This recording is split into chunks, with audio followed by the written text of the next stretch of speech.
prihodom kurentov v Litijo se je v soboto začel litijski karneval. Organizatorji so v športni dvorani pripravili rajanje za najmlajše. Maškare pa so se zabavali na napihljivih igralih in pod odrom, ki je ponujal ples in zanimive animacije.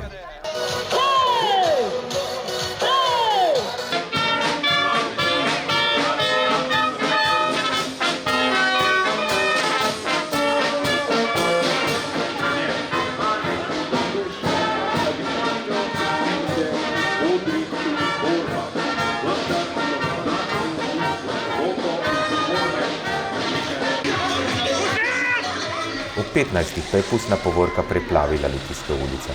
Na trasi od mestnega jedra pa do trgovskega centra na Ježi. Obiskovalci so lahko spremljali norčije kar 21 skupin, ki so se po povorki zbrale v športni dvorani na podelitvi nagrad. Komisija, ki je ocenjevala te karnevalske skupine, je zelo vesela, da smo končno prebrodili to koronsko krizo in da imamo zdaj spet zelo različne skupine, zelo številčne skupine. Tako da moram reči, da smo kar težko ocenili najboljšo izmed teh in smo veseli pravzaprav, da so skupine tudi navajene komunicirati z občinstvom, z ljudmi, zato da se pravzaprav ta dogodek je zabava za vse nas.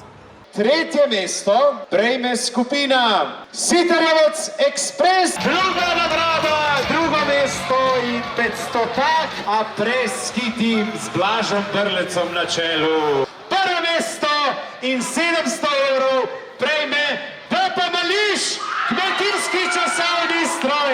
Po mnenju preštetih glasovnic dobi nagrado občinstva apreski tim. Še enkrat nagrado!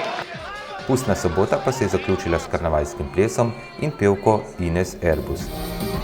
Prvič sem nastopala zdaj v Litiji sploh, v celotni moji karieri in moram reči, da je publika naravnost čudovita. Z veseljem se bom vrnila, kar mi je pa najbolj všeč, da so ljudje dojeli, da so maškare in so vsi prišli na šemlje. Tako kot jaz.